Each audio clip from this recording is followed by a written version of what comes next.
Sveiki! Daugelio prašymų šiandien matysime faktus apie tai, kaip Simpsonai nuspėjo ateitį.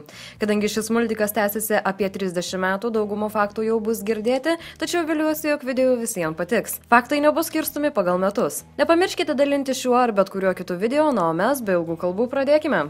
20-ojo sezono 4-ajame epizode Homeris balsavo prezidento rinkimuose ir naudodamasis elektroninę balsavimo mašiną, jis bandė balsuoti už Barack Obamą, tačiau mašina pakeitė balsą į Johną McCain. Pasirodo, praėjus 4 metams, Pensilvanijos balsavimo aparatai turėjo būti pašalinti po to, kai jie pakeitė balsus už Barack Obamą į Mitt Romney. 1988 metais epizode Bart Cartney vaikai džiaugiasi, kad žaidžia Yard Work Simulator, nors tuo niekas neužsiimtų namuose ar savo sode. 10 metų vėliau ji tapo realybė, kai milijonai vaikų buvo apsėsti Farmville žaidimu. Kai Liza ateityje susitokė, jos vyras naudojosi rankiniu laikrodžiu kaip telefonu. Visa tai vyko 1995 metais. Nu o dabar jie išties egzistuoja. 1992 metais Homerio pusiaubrolis bando sukurti mašiną, kuri gali išversti, ką sako kūdikiai. Tikėkite ar ne, toks kūdikių verkimo vertėjas pateko į rinkas 2009-aisiais. 1998 metais profesorius Finkas sukūrė Hamburger Ear Muffins – mėsainių ausinukes. Galvojote, jog sveiko proto žmogus net nesusidomėtų išrasti tokį dalyką ir ar tai galima skaityti ateities išpranašavimu, tačiau tokias ausinukes galite įsigyti jau dabar. Kaip nuostabu gyventi ateityje, kur nėra skraidančių mašinų, bet yra mėsainių ausinukes. 1993 metais epizode Springfield Gunteris ir Ernestas, kurie yra Siegfried ir Roy parodijos, yra brutaliai sumušami jų baltojo tigro. Po 10 metų Siegfried ir Roy, baltasis tigras Montecore, nuvilko Roy nuo scenos už kaklo smarkiai jį sužeisdamas. Lizos vestuvių epizode Lizos kolegijos bibliotekininkė yra androidė. 2011 metais naujajame Čikagos universitete futuristinėje bibliotekoje robotai yra naudojami kaip bibliotekininkai. Simpsonų filme Simpsonai išvengė karantino, tačiau Marge sužino, jog nacionalinio saugumo agentūros klausosi visų pokalbių. Prasukam kelias metus į priekį ir pasirodo, jog NSA išties klausosi žmonių pokalbių. 1994 metais epizode Springfield Doris nusprendė naudoti žirgų mėsą, norint išmaitinti mokykloje esančius vaikus. 2013 metais Bird's Eye ir Taco Bell mėsoje aptikta arklių DNR pėdsakų. Epizode Lizos vestuvės Liza praneša mamai apie sužadėtuves per video skambutį, taip nuspėdami FaceTime ir Skype. Epizode Politiškai nepriimtinas su Homer Simpson, Homeris pasirodo Fox News parodijų šou, o apačioje yra parašyta Europa parduoda Graikiją eBay'uje.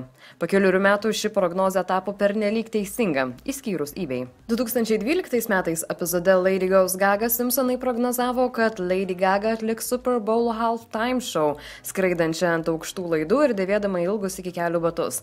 Jie atspėjo beveik viską išskyrus liemenėlę, o gal Lady Gaga tiesiog pasiėmė šią idėją iš Simpsonų? 1995 metais epizode Trojus citrina Shelbyville pavogė citrinų medį ir Springfield vaikai ima kariauti prieš juos. Ar kas nors iš tikrųjų pavogtų citrinmedį? Taip. 2013 metais Houstone, Teksase buvo pavogtas citrinų medis. 1994 metais epizode Liza on Ice Simpsonai prognozavo, jog automatinis rašymo taisymas erzins kiekvieną.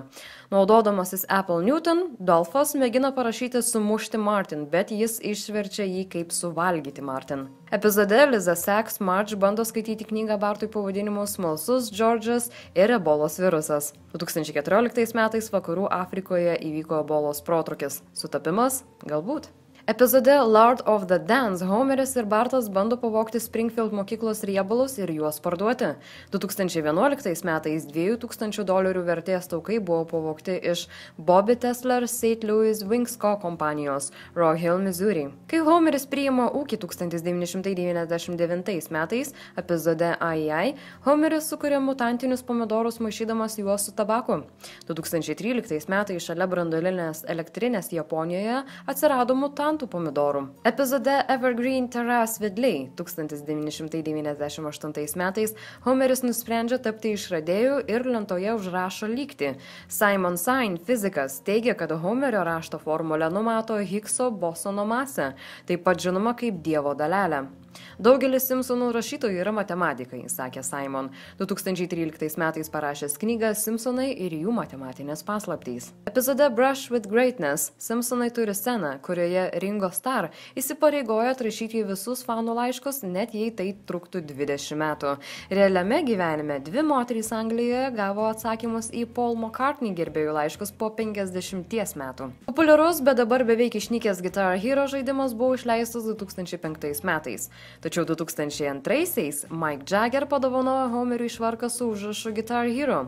3 metai prie žaidimo išleidimą. Tikrai keista. Elementary School Musical epizode Milhouse renka MIT ekonominį profesorių Benj R. Armstrong kaip Nobelio taikos premijos laureatą. Vėliau Armstrong išties laimėjo. 6-ajame sezone, 5 epizode, Homeris skraido ant didžiulio statybinio kamuolio.